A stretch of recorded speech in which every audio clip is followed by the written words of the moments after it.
শুনক, আমি সদায় ঐক্যবদ্ধ আন্দোলনত বিশ্বাসী। এইটো নহয় যে অকল বীৰ লাচিত সেনাই কৰিব লাগিব, বেলেগ কোনোবা সংগঠনে কৰিব লাগিব।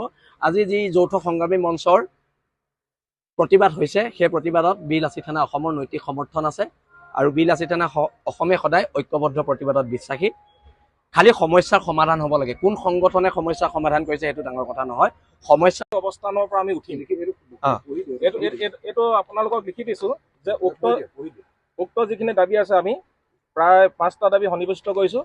আমি শেষত লিখিছোঁ যে উক্ত দাবীসমূহ ভালভাৱে যদি ৰূপায়িত হৈছে নে নাই হোৱা, সেই ক্ষেত্ৰত ৰাইজৰ লগতে বীৰ লাচিত সেনাই দৃষ্টি নিক্ষেপ কৰি থাকিব।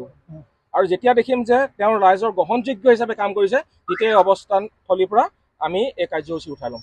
অন্ততঃ আপোনালোকে এক ছেকেণ্ড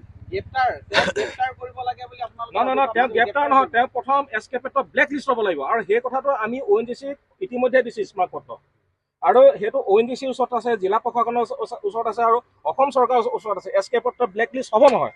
যদি এছকেপেটৰ ব্লেক লিষ্ট নহয়, তেতিয়াহ'লে এইখিনি ফুলফিল নকৰিব নেকি? আমাৰ প্ৰশ্ন হ'ল, আমাৰ কথা প্ৰথম কথা হ'ল এছকেপেটৰ ব্লেক লিষ্ট হ'ব লাগিব। আজি শ্ৰীকৃষ্ণ আগৰৱালাক এৰেষ্ট কৰিব লাগিব।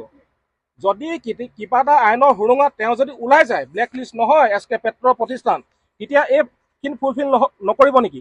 আকৌ মিডিয়েটৰ হৈ মাজত মধ্যভোগী এইখিনিয়ে ভোগ কৰি থাকিব নেকি? আমাৰ মানুহখিনি, আমাৰ ল'ৰাখিনি সদায় প্ৰতাৰিত হৈ থাকিব নেকি?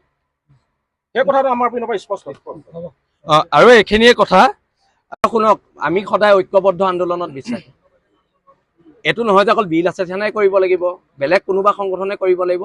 আজি যি যৌথ সংগ্ৰামী মঞ্চৰ প্ৰতিবাদ হৈছে, সেই প্ৰতিবাদত বীৰ লাচিত সেনা অসমৰ নৈতিক সমৰ্থন আছে আৰু বীৰ লাচিত সেনা অসমে সদায় ঐক্যবদ্ধ প্ৰতিবাদত বিশ্বাসী। খালি সমস্যাৰ সমাধান হ'ব লাগে। কোন সংগঠনে সমস্যাৰ সমাধান কৰিছে সেইটো ডাঙৰ কথা নহয়। সমস্যাৰ সমাধানটো আটাইতকৈ ডাঙৰ কথা। আৰু এতিয়া আপোনালোকে আমাক প্ৰতিশ্ৰুতিখিনি কেতিয়াৰ ভিতৰত পূৰণ কৰিব কওক। আমিও 5 দিনৰ পৰা ইয়াত বহি আছোঁ। আপোনালোকেও শ্ৰদ্ধাৰ সংবাদ মাধ্যমৰ কথাখিনি স্পষ্ট কৰক। অন্ততঃ এটা দুটা দাবী আপোনালোকে হেৰি কৰক।